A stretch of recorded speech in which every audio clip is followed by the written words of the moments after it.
প্রজাপিতা ব্রহ্মা কুমারী ঈশ্বরীয় বিশ্ববিদ্যালয় শ্যামনগর শাখা নৈহাটি উৎসব প্রাঙ্গণে তাদের কর্মযজ্ঞ চালিয়ে যাচ্ছে। কি বললেন তারা শুনে নিন আমাদের জনপ্রিয় পোর্টাল চ্যানেল সোশ্যাল মিডিয়ায় আরবান টাইমসে মহন্ত দাশগুপ্তর খবরে। ভালো লাগলে অবশ্যই সাবস্ক্রাইব করবেন ও বেশি বেশি করে শেয়ার ও লাইক করবেন।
প্রজাপিতা ব্রহ্মকুমারী ঈশ্বরীয় বিশ্ববিদ্যালয়ের শ্যামনগর শাখার ব্রহ্মা কুমারী নেহা কি বললেন শুনে নিন আমাদের জনপ্রিয় পোর্টাল চ্যানেলে।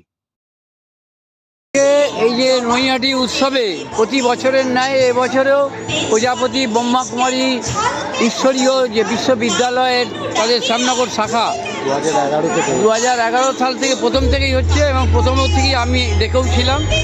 কি বলবেন? আমরা এটাই বলতে চাই যে আজ আমাদের এই ব্রহ্মা কুমারীসের মাধ্যমে আমরা সবাইকে জানাতে চাই যে আমাদের সকলের জীবনের মধ্যে রাজযোগা মেডিটেশন করাটা ভীষণ দরকার। কারণ দিনের পর দিন আমরা দেখছি পরিস্থিতি খুবই খারাপের দিকে যাচ্ছে। তো বলা হয় এই খারাপ দিকে যাওয়ার কারণ হচ্ছে আমাদের নিজের মন, তাই না? তো বলা হয় মন যদি ভালো থাকে তাহলে আমরা শরীরকেও ভালো রাখতে পারি এবং আমাদের সকলের জীবনটাও আমরা খুব সুন্দরভাবে কাটাতে পারি। তো আসলে প্রজাপিতা ব্রহ্মা কুমারী ঈশ্বরীয় বিশ্ববিদ্যালয় একটা এমন সংস্থা যেখানে রাজযোগা মেডিটেশনের মাধ্যমে প্রতিটা মানুষের জীবনের মধ্যে আমরা শান্তি কীভাবে আনতে পারি সেই শিক্ষাটা দেওয়া হচ্ছে। এবং এই মাউন্ট আবু রাজস্থান হচ্ছে এর ইন্টারন্যাশনাল হেডকোয়ার্টার, যার স্থাপনা হয়েছে 1937 এবং আজকে আপনি বলতে পারেন প্রায় 110 দেশের মধ্যে মানে 8500-এরও বেশি শাখা উপশাখা কেন্দ্র মাধ্যমে এই শিক্ষাটা আমরা চারিদিকে ছড়াচ্ছি। এবং এই হচ্ছে একটা এমন একমাত্র সংস্থা যেটা ওয়ার্ল্ড লার্জেস্ট অর্গানাইজেশন, যেটা নারী শক্তির মাধ্যমে পরিচালন করা হচ্ছে এবং এইখানে প্রায় 10 লাখ থেকেও বেশি ছাত্র ক্লাস অ্যাটেন্ড করছেন এবং তার মাধ্যমে রাজযোগা মেডিটেশন শিক্ষাটা তারা গ্রহণ করছেন। বলছি যে এই প্রজাপিতা ব্রহ্মা কুমারী যে এই সর্বভারতীয় ক্ষেত্রে যেভাবে আপনাদের মানে অগ্রগতি ঘটছে দিনের পর দিন, এটাতে কি বিশ্বশান্তি ঘটতে পারে? অবশ্যই, কারণ বলা হয় আমাদের মন যদি শান্ত হয় আমরা শান্তি স্থাপন করতেই পারি। কারণ আজ আমরা যদি চাই মানে তারা আগে শান্ত হোক তারপর আমি শান্তি হব, এমন না। বলা হয় আগে যদি আমি শান্ত হই, আমার মন যদি শান্ত হয়, তাহলে আমরা চাইলে সবাইকে শান্ত করতেই পারি। তো সেই জন্য আমরা বলি শান্তি স্থাপন করাটা সম্ভব আমাদের দ্বারা। বলছি যে এই যে দিনে দিনে যত দিন যাচ্ছে আপনাদের প্রজাপিতা ব্রহ্মা কুমারীর যে সদস্য সংখ্যা এবং ভক্ত সংখ্যা কী করে বাড়ছে, এটা সময় অনুযায়ী ডিপ্রেশন প্রবলেম ভীষণ বেশি আছে আর মানুষের মানসিক প্রবলেমটাও ভীষণ বেশি আছে। তো বলা হয় এটা সকলের দরকার আছে, কারণ এইখানে কোনো দৈহিক জ্ঞান দেওয়া হয় না, এইখানে জ্ঞান দেওয়াই হচ্ছে আত্মার বিষয়তে। অর্থাৎ আমি নিজের আত্মাকে কীভাবে জানবো, কীভাবে শান্ত করবো এবং কীভাবে আমরা যে আর চারিদিকে ঈশ্বরকে খুঁজছি তার সাথে নিজেকে কানেক্ট করতে পারি।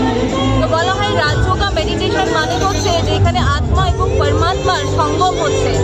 যখন আত্মা নিজেকে জানি মানে অর্থাৎ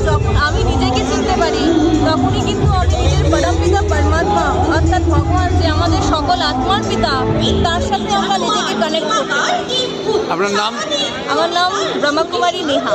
ব্রহ্মাকুমারী নেহা।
দিদা নিয়ে গেছিল, আমি এনেছিলাম।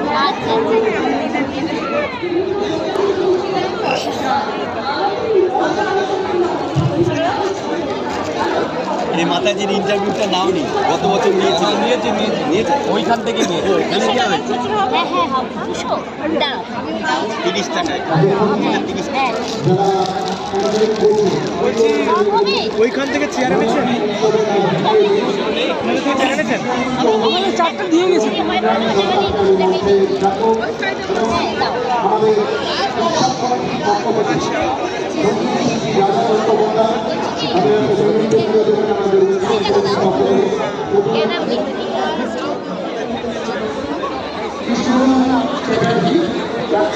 চা খাওয়াতে হবে তো দাদাকে? হ্যাঁ, চা বিস্কুট দাদা।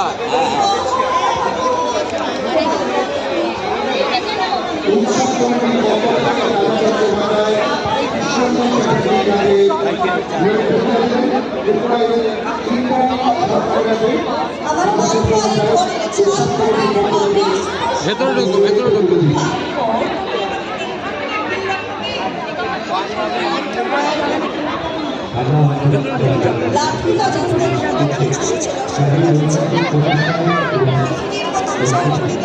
দাঁড়িয়ে দেখেছি ভিতরে